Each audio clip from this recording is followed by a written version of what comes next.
Hello, everybody, and welcome back to the devCodeCamp podcast. I'm Carl Peterson, devCodeCamp social media producer. And whether you're looking at our blog, watching this on a YouTube channel, or listening on your favorite podcast platform, super stoked you're here.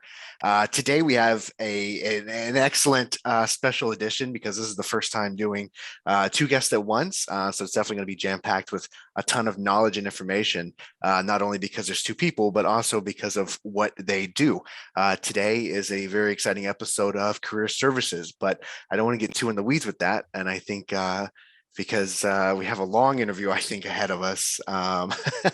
And I think it makes more sense that the career services people explains what career services does compared to me. So let's go ahead and jump into this. And I'm super excited. So starting off, a two-parter. What is your name and what do you do at devCodeCamp? Hey, Carl, I'm Paul Jervitz. I'm a senior business relations specialist, and we help people get jobs. Hi, Carl. I'm Lauren Daly, and I am a mini Paul. I am also a business relations specialist, and I also try to help people get jobs. That's great. So, Lauren, I know this could be a super loaded question, so you can try to summarize the answer if you'd like. What exactly does career services do? I understand you guys get people jobs, but what does that mean exactly? Yeah, so there's this unique handoff, I think, that happens when a student finishes their journey with instruction and they've learned to code and they have these skills, and then they're ready to put those skills to use. And so they're looking for a company that will, provide the infrastructure needed to raise them up and help them understand how to go from a junior to a mid-level dev. And so our job is to really make that connection with businesses and then also train the students on how to interact with those businesses so that we can bridge that gap. So yeah, finding students jobs is a matter of both helping them become someone who is worth hiring and or understand how to market themselves as someone worth hiring, and then also help businesses understand the value that they bring to the table. That was perfect. Did you practice beforehand, or you just you've said that enough times to just rattle that off as well as you did? Done a lot of it. Sure. Paul, what would you say is the most exciting part of the career services part of the journey from your perspective for the students? Well, recently we've started introducing ourselves earlier to students, having a better understanding of who's coming down the pipeline, what their background is. So we get to meet them fairly early on. And then the most exciting part is when we get to sit in on their capstone presentations and we can see where they had come in such a short period of time. We get to watch them present their capstone projects. And that really gets us excited because it's one of those tools that we use to get, help them get in front of companies. We're going to be featuring that. And it's just amazing sometimes to see what people can do in just such a short period of time. I think, the majority of people that come to us had very little coding experience, and to see what they can do at the end of their course, it's really awesome. It gets me excited because I can't wait to talk to companies and say, wait till you see this capstone presentation. Wait till you see what this person can do. And here's their background. They're a perfect fit. And really kind of just be a cheerleader for them. And then, I always tell them, like, hey, it's my job and Lauren's job to, give us an opportunity to brag about you. And then you go in and prove us right.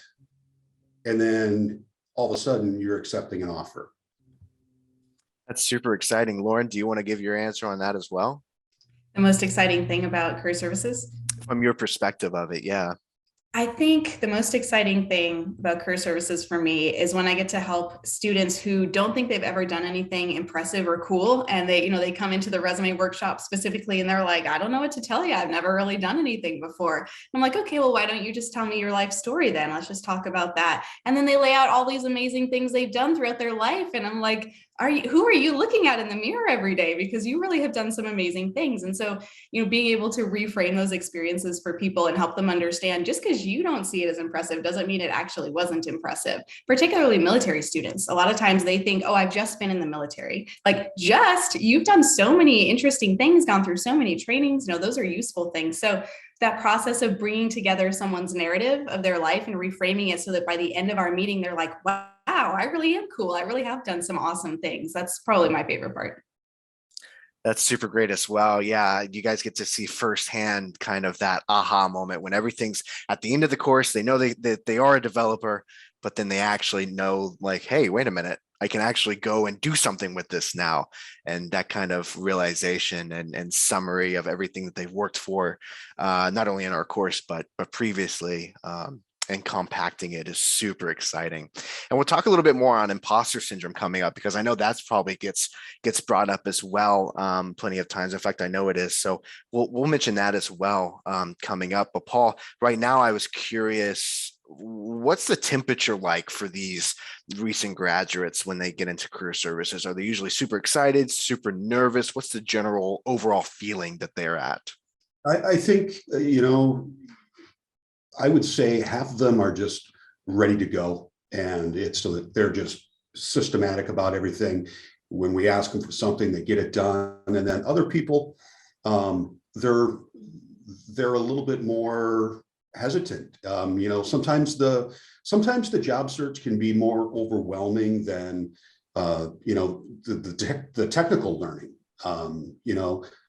And we understand that. We understand that everybody's a little bit different, which is why we really, continue with this one-on-one approach that instruction does. And we we treat everybody how we feel like they need, to be treated in order to help them the best. Some people, you just get out of their way and, approve things. Other people need a little bit more guidance. And, Laura and I, every day are talking to graduates about all sorts of different things that they're facing and helping them understand, how to, answer questions and what should I do next. And, I tell people, don't ever feel like you're bothering us. You have most likely never looked for a software development job before in your life. And we've done this with thousands of people. So yeah, we've been there before and we can help guide you. Then you just need to go in and execute. I think when we help them understand like what they accomplished during this, really helps them get over that hump of, like you had alluded to, that transition from I'm not a developer, I'm a developer, but now I have imposter syndrome. Well, yeah, we're going to help you get over that. You are a developer. Today you are. So Paul, what you're saying is career services kind of adapts depending on who they're talking to. It's not just this blanket, like this is what we do. It's more so this is what we do specifically for your success. Yeah. And, obviously we have workshops that we do where we need all of these things done. We need all of these tools in their toolbox that they're going to need, in order to get any job, whether you're a developer or not. But then once we get all that done, that's when we're going to really, shift into more of a personalized approach, and make sure that we understand how to best help them, correct any issues, be upfront and honest with them and say, hey, you've got to fix this. I'm not saying it to be a jerk. I'm saying it because I want you to, I want to help you. And if somebody doesn't tell you, well, you're just going to keep doing the wrong thing. Sure. A critical cheerleader, right? Yeah. Lauren, you have a particular nickname at devCodeCamp. Do you know what I'm referring to? Are you referring to how I am called the LinkedIn lady? The LinkedIn lady. That's completely correct. You got that pinned because you have an absolute expert knowledge. It's incredibly impressive. You know what we need? We need Adam Sandler to record a LinkedIn lady. Oh, instead of the lunch lady. The lunch lady. Yeah, that would be pretty awesome. a modern day, sure, yeah. Long-term Lauren goals right there, right? Yes. But no, the LinkedIn lady, yes, because your workshops and you have this, expert approach when it comes to LinkedIn and the modern day job search. How important is social media in today's job climate? Yeah, unfortunately, really important. I think myself as well as a lot of other people are not necessarily the biggest fans of social media. So I personally I'm not active on any other platforms besides LinkedIn. But LinkedIn is just that important that in particular, is really critical to the job search nowadays. There's a lot of great statistics about how the utilization is only increasing year over year. This is just becoming more and more important as time passes. So, and you can see echoes of this in things like TikTok, where you have the video resumes happening now, and there's kind of this job push on the TikTok platform. And all of that's really stemming from the next generation saying video and social media connectivity, that's where I want to be. That's how I want to do things. And so we're all just sort of following that trend. So yeah, I think for those of us that are a little older, it's a little more of a necessary evil in some ways. And I tend to frame it that way in workshops where, you may not want to throw your whole life out there on social media, and you know what, that's okay. But at the same time, there is a level of transparency that's needed in your job search where you're really utilizing LinkedIn to do what it was meant to do, which is network and find jobs. Fantastic. Yeah. So I obviously mentioned you're an expert in LinkedIn. And from that little answer, that small answer, I'm sure everyone can agree now, if they haven't experienced it firsthand, because you do have quite a bit of knowledge and wealth when it comes to the topic. When you're creating these workshops, Lauren, and these presentations, not even necessarily focused on LinkedIn, just in general for career services, what would you say the main takeaway goal is when creating? And I know it may be a little different depending on the topic, but overall, if you could summarize it, everything that you touch, what is the main takeaway for you when creating those things? Definitely practical, action items, definitely action items. So I really always want to create workshops where people can walk away with a to-do list of things to immediately take action on. Theoretical presentations are fun to think about, but based on what we're doing, we're actually trying to get people jobs. And so that's hopefully not theoretical. So I try and make workshops that follow that same vein, where we're giving advice that will help someone land a job, or will maybe help someone think about things differently, which will maybe release them from something that was holding them back from getting a job, like imposter syndrome, or not knowing how to goal set appropriately. And a lot of our students are really smart. They've never necessarily had to buckle down and have really good habits before, and so now they reach this point where they just can't be successful without good habits, but they don't know how to start with that. So just those sort of life skills that maybe they haven't really needed before, now they suddenly need. And so the workshops are definitely my way of figuring out, okay, how do I approach this problem, explain what's going on with them so that it resonates, and then provide steps so that they can get past it. Wonderful. So Paul, you've been with devCodeCamp since the very start. Is that correct? From pretty much day one. Is that accurate? From day one. Day one. So you've seen every single positive change this boot camp has made since the very beginning. And it's quite different. Obviously, I haven't been here since day one, but even the short amount of time that I have been here, I've seen multiple positive changes and steps forward. So with everything you've seen since day one, I was wondering what you are the most proud of that you have had your hand in with devCodeCamp. I've had my hand in a lot of different things over the years, but I think what I'm most proud of is the grit and determination in order to grow devCodeCamp, having the right people there, making sure that we're always looking ahead, making sure that we're never satisfied, and we're always finding better ways to do things. Just this constant growth mindset. And when you have amazing people around you that are all software developers, it's just in their nature, to be looking at things and going, wait a minute, why aren't we doing it this way? Or why don't we try that? Or, so being around those people every single day, it's almost impossible not to be thinking about further growth and how can we better help people. There's nothing more satisfying than, seeing a person on day one sort of deer in the headlights, and all of a sudden, a couple of months later, they're connecting with you on Zoom and saying how thrilled they are to get this job offer and they can't believe it happened. Honestly, I think Lauren and I are probably the second and third people to hear that they got the job after maybe a spouse, and even sometimes before the spouse. So it's just cool to see the students grow, the team grow, and always, being a part of a lot of different things is really rewarding.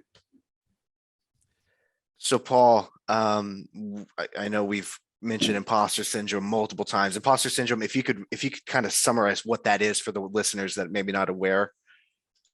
So ultimately, it happens when a person comes to this new chapter, which is, okay, now I'm out in the real world, but I'm not a developer.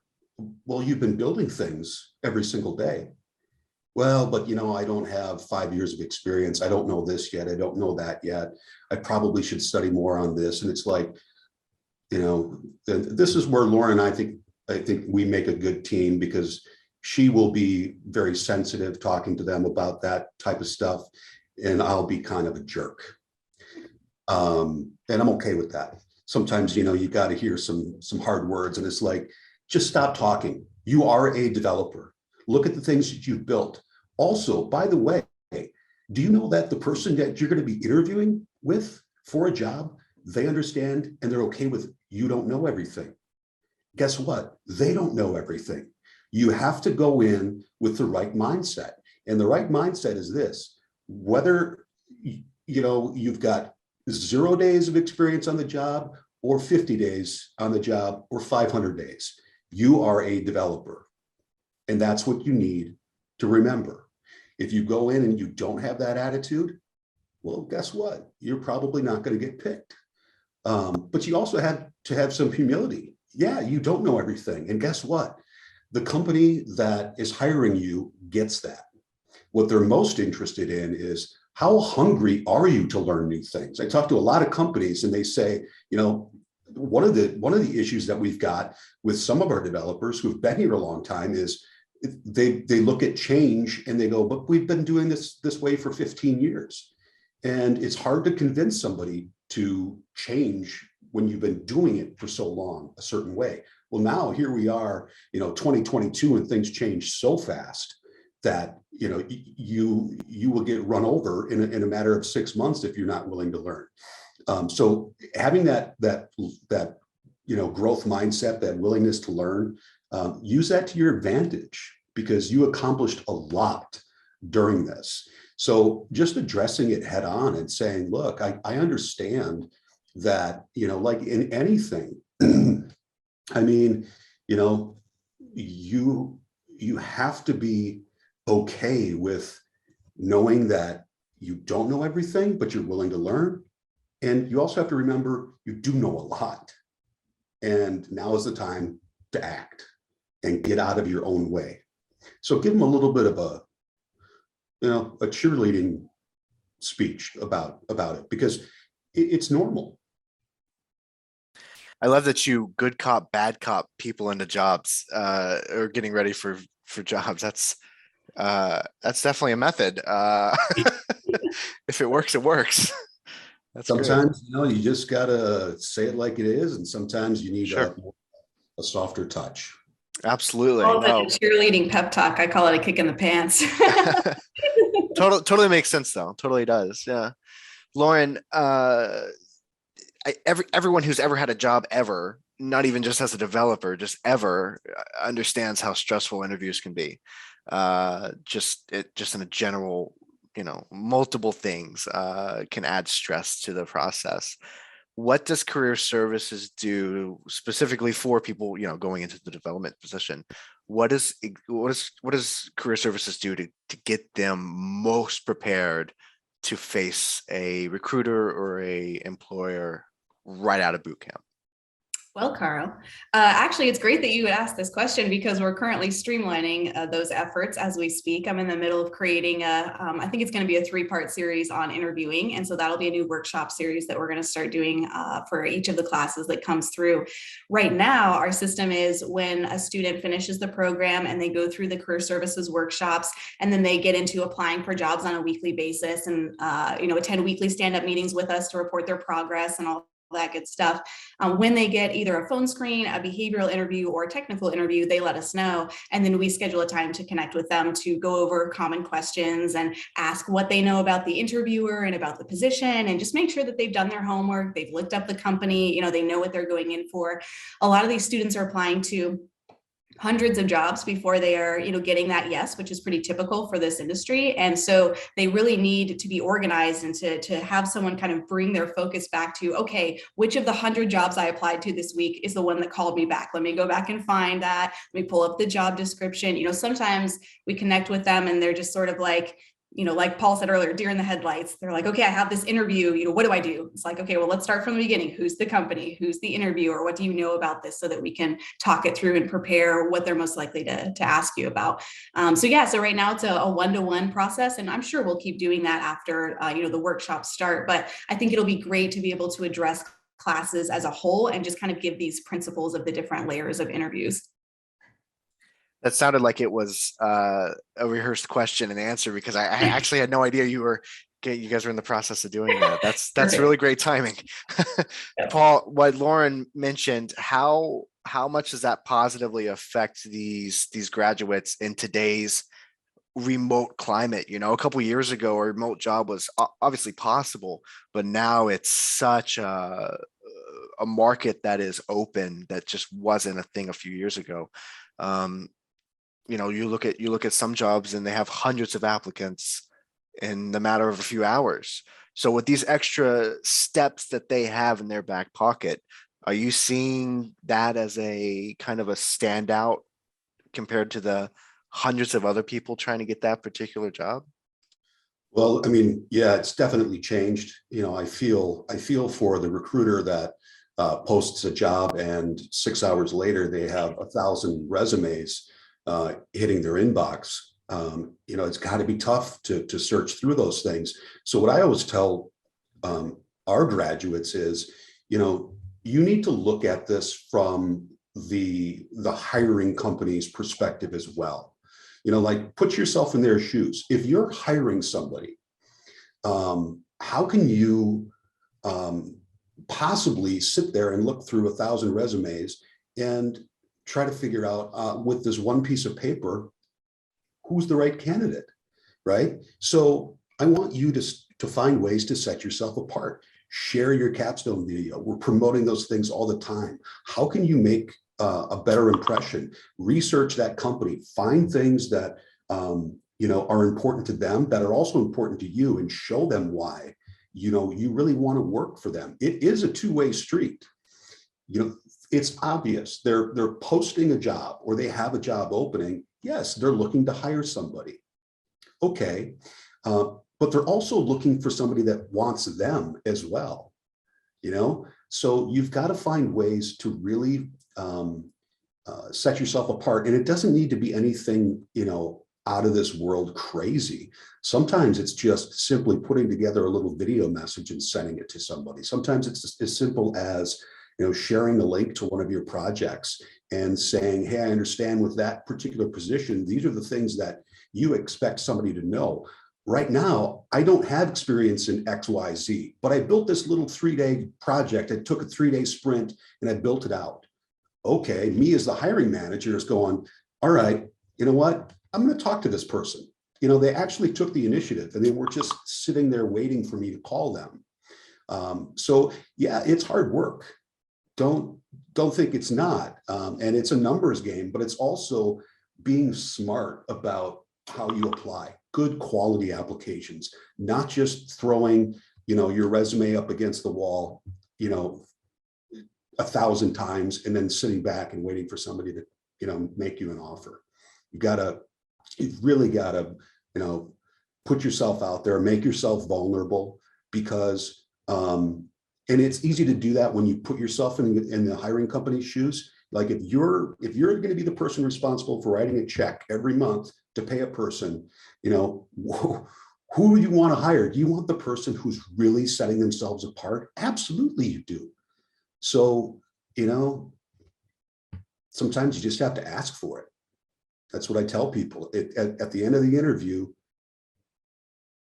I want you to ask, what are my next steps? How can I get going? I'm really excited about this opportunity, rather than sitting there and, messaging me saying, well, I think the interview went okay. I said, okay, well, what's going on next? I don't know. They said they'd reach out to me. Did you ask them for a next step? No, I didn't. Why? Because it seemed too forward. Yeah. Are you excited about this job? I totally am. I think I'd be a great fit there. Well, that's a pretty good way to close up that meeting, and simply tell them why, and then ask for a next step. And I get it, it's uncomfortable, but at some point you've got to make the move. Paul, what is our TechHire website? Could you talk about that? Yeah, so TechHire is a great resource for both students and companies that hire graduates. What we want to be able to do, just like what Lauren does with LinkedIn, I mean, it's like she takes the resume and she's able to make it more real on LinkedIn. You can share more information. You can understand a little bit more about this person. It's the same thing with TechHire. Really, the goal here is to feature all of our graduates and make it more personal, right? You are hiring a person, not just a developer, a bot. You're hiring a person. So we ask them a series of questions, why should somebody hire you? I want a good explanation. Also, what's your passion for programming? Before, you were a pharmacist. How did you pivot from pharmacy to development? I want to know a little bit more about what motivates you. Talk to me a little bit more about, the three things that are important to you when you're thinking about working for a company. What are the three things that you bring to the table? We're going to list out all of your skills with the different languages and technologies. We're also going to feature your capstone video. Most of them are a 10-day sprint. It really gets to the nuts and bolts of, okay, so you're a developer. Gosh, I wish there was a way I could see how you code things. Oh my, there is? Yeah. Let's build something real, and then let's feature it. So I use that all the time. I'll say, hey, I got a candidate. I'm going to send you a link to their capstone video, and I want you to take a look at this and see what this person did. And that really gets people excited because, it saves them a ton of time. They get a little bit more insight and they go, all right, we want to streamline this person and get them in front of the developers. Yeah, what you said makes total sense about and I see it every single day, kind of where you make these resumes, which obviously, yes, every person is behind a resume, but especially when you're getting hundreds of them in only a couple hours, it's hard to kind of picture them as that. And there's a lot of things that devCodeCamp as a whole, and specifically Career Services, does to make them a living, breathing developer outside of just a resume with words. And I think TechHire is a wonderful way to do that. Obviously, because you can't put all that on a resume. So it's great to highlight them in that way. Lauren, I have a two-part question for you. One, do devCodeCamp graduates get jobs, right? Is it possible? And then two, are these graduates treated as real developers in the interview process? Yeah, you're gonna get me on my soapbox with part one of this question. Man, that's nothing irritates me more than seeing these rant posts online from bootcamp grads of other programs. I don't think I've ever seen one from devCodeCamp, so I don't want to curse it, but some of these bigger boot camps don't have the same emphasis, I guess, on career services or support in finding a job after the student gets done. So, they go through this really difficult boot camp. They maybe get done, maybe don't. These rant posts come from both sides. I did finish or I didn't finish. And then they're just sort of left to figure everything out. And especially for career changers, that's a lot to figure out by yourself. This is a totally new industry. It's in complete volatile transition right now. Looks different than it's ever looked. I mean, there's just a lot going on. So, to dump these people and not give them the support to find jobs is really terrible. So anyway, you see these people, on LinkedIn in particular, just ranting about how nobody gets jobs because they're not getting a job, right? So nobody else must be getting jobs, despite all of the posts that you see all the time. People saying, I just got my first step job. You would still see these posts. Nobody gets jobs. So yes, definitely. Bootcamp grads in general get jobs, but devCodeCamp grads really get jobs. So I've been really pleased to see the placement rate, to see people's attitudes, and just the life-changing event to go from truck driving or flipping burgers. And there's nothing wrong with those things, but those are very demanding in-person roles, and a lot of times either physical ability or whatever it is might prevent someone from being able to continue in that line of work. And so they have to pivot, and they're like, what am I going to do? And then they find coding, and they were making let's say $30,000 when they came to us, and they leave with double or more of that a lot of times if their capstone's really good. So just huge life-changing transitions for people, especially with families and kids to support and those kinds of things. So yes, so devCodeCamp grads are getting jobs. So that's the first part of that two-part question. And then the second part, remind me again, what was it? Yeah, it was, are these graduates treated as real developers in the interview process by the hiring manager, whoever they're speaking to?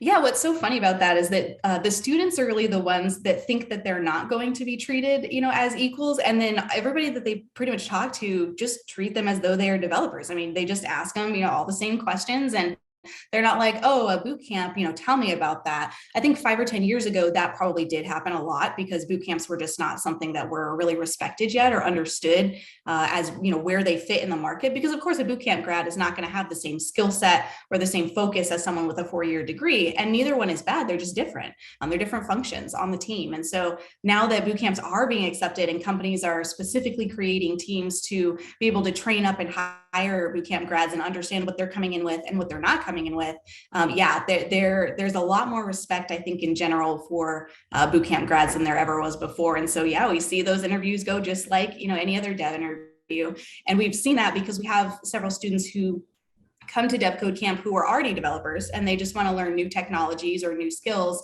to level up, and get a better job. And so we have seen, what you might call actual developers come through the boot camp, and then they come out the other side and they're treated just the same as all of our other boot camp grads who did not have prior experience. So yeah, I think there's a lot of growing respect, which is really exciting to see. Thank you for that explanation. Paul, if somebody was watching this right now, surely on the edge of their seat with this conversation, but if they were watching this right now, thinking really seriously about filling out a form to talk to somebody in our admissions or signing up, what would you say to them on why they should do, the devCodeCamp, one of our mini courses? What would you say? Well, I guess, the first thing I would want to learn is, why do you find technology and problem solving important? And, are you doing it just to make money? Can you make a lot of money being a developer? Yeah, you can. If that's the only reason you're doing it, don't do it because you'll never get there. If you really want to dive deep into code and learn a massive amount of information and increase your value very, very, very quickly. If you went to a 4-year school before, and a lot of people we've had drop out of a 4-year school, why? Because they were bored. They weren't doing anything. Do you want to be held accountable? Do you want the right support around you? Do you want to be treated as an individual and not everybody's doing the exact same thing? Maybe you're excelling at some part of this course. You know what? We might make your project a little bit harder. We might demand a little bit more from you to keep you engaged and keep your spirits high. It also helps us get you a job faster. Well, we don't get you jobs. We help you get a job. You're the one that they're hiring. I would say take 30 minutes, sit down and listen to Carrie or Megan or Hannah.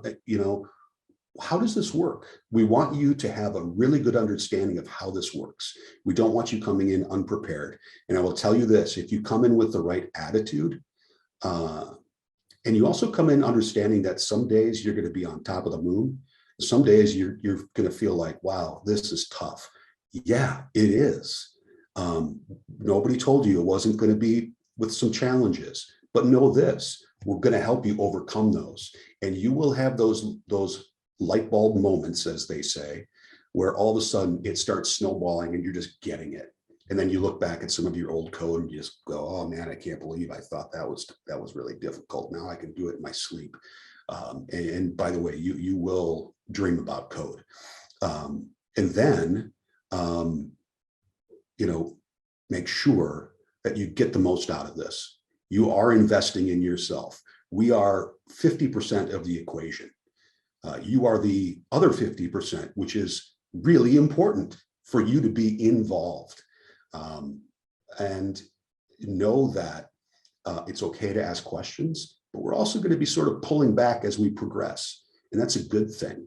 You're picking this career path because you like making things, solving problems, creating things, whether it's like an amazing back end or this really flashy web application. You can do all those things. You just have to work hard and let it come. So Paul, to touch on two specific things you just mentioned, which was one, dreaming about code. I'm in marketing. I'm not a developer, and I dream about code every night. So that is absolutely the truth. Secondly, and more seriously, you mentioned speaking with the admissions team. I just wanted to kind of on the tail end mentioned, those meetings with it when you say, learn more on a button on the website or wherever it may be. Those meetings are completely free. You don't have to say yes. You also don't have to say no, obviously, but it's totally, those info sessions are set up for you to walk away with the most knowledge and comfort level of what this is. So you're absolutely correct on everything you said. I just want to mention that, but specifically, I did want to mention the admissions meetings as well. Well, a lot of people, we've all had those experiences where we sign up for something and, you've got somebody breathing down your throat and you're just like, whoa, I just wanted some information. That's not us. I mean, it's like we're really kind of interviewing you as well, because we understand the 50% of the equation. We're judged by one thing. Do people get jobs? Well, I always respond to that, yes, but they don't get jobs if they really shouldn't be in the camp. It's like people don't hire headaches, right? No matter how talented they are. Well, we don't enroll headaches. We want people who are here for the right reason. And I know that sounds salesy or cliche, but it's true. Sure. And it shows in their work, and it shows when they come to career services, and it shows when they triple their salary in only a couple months. So you're completely correct. Lauren, go ahead. I think we've gotten into this phase for many, many years now where, somebody goes to school and they get a 2-year degree or a 4-year degree, and then they hold up their piece of paper and go, oh, I did it. Now give me a job. And it's like, well, what did you do? What can you do? And they're like, I don't know, really. Well, with us, you're doing every day. Sure. Yeah. Our graduates can very easily reply, what can't I do? What did I not learn? You're completely right on that. Lauren, what would you say to someone watching right now if they were thinking about devCodeCamp? I think I would say that they should first check out a lot of our grads' LinkedIn profiles, not just because I had a hand in helping them make them, but also because they're constantly updating what they're doing, what they're learning, what their experience has been. Especially lately, I think there's been more and more traction of students starting earlier in the program and posting updates. Today we learned React or whatever it was, and here's how I felt about it. Here was my experience with it. I think if you're on the edge thinking about, especially devCodeCamp, the best thing you can do is look at what it looks like on a day-to-day basis and see the progress that's being made by normal students who would be just like you if you were to join. And that way you can kind of see behind the curtain, you might say, about what it looks like. I think a lot of times as humans, we like to romanticize things. And so we think, oh, we all have this idea of what it is to be a developer, and maybe that's accurate and maybe it's not. And so it's great to figure out whether your idea of what it would be like is accurate before you actually jump into it. And then secondarily, of course, examine your priorities. Why is it that you want to pursue this direction? And answer those hard questions for yourself. What type of person am I? What sort of values do I have in a work environment that I am unwilling to give up? What has to be there for it to be worth it to me? And how is that different from what I'm doing now? So that introspective process of figuring out, not only am I really interested in this and do I want to do it, but why do I want to do it? And Carl, you just had an interview with Nick, who graduated, 5+ years ago. It's just extremely successful. I mean, I thought how he answered that question about, getting started with devCodeCamp. He was like, well, yeah, I was nervous, but you know what? I had to pull the trigger. I had to do something. I couldn't just sit here and hope that I was all of a sudden going to become a developer, but not by not taking any action. Sometimes, you just have to put your nerves aside and understand, okay, what's the end goal? I want to be a developer. Can devCodeCamp get me there? Yes. Okay, I'm going to have to work hard. Okay, I'm doing it. Let's go. Because, a week turns into a month, turns into 2 years, and you go, oh, man, maybe I should have actually looked into that. I like that decision-making flow chart. We should give that to admissions. I'll sketch that up with my drawing skills. And that, ladies and gentlemen, is our career services team. Listen, with these two in your corner, I see it constantly, the success that students get. Obviously, like Paul was saying, we only play a part in it. It's your career, it's your decisions, it's your process of learning. Like it's mostly you, but we have plenty of things that help carry you to the most success possible. And career services is a major part of that. Paul, Lauren, thank you so much. That is the interview. Believe it or not, it did fly by for me. I don't know about you guys, but thank you so much for making time to do this and speak to me about this. And I'm sure I gave a little bit more of a deeper glimpse into what you guys do when you're not a student. You hear career services. What does that mean exactly? And I think that walking away from this interview, you guys touched on many things that you guys do, but only a fraction in the same sense. So thank you so much for this time. And also thank you for everything that you guys do as a coworker and also as a fan of the motivation and the success that you help every single student. So absolutely. Ladies and gentlemen, thank you so much for listening again, whether you're listening on the podcast audio version or the YouTube video or just reading the blog post. We appreciate that you're here and we will see you again real soon. Bye guys.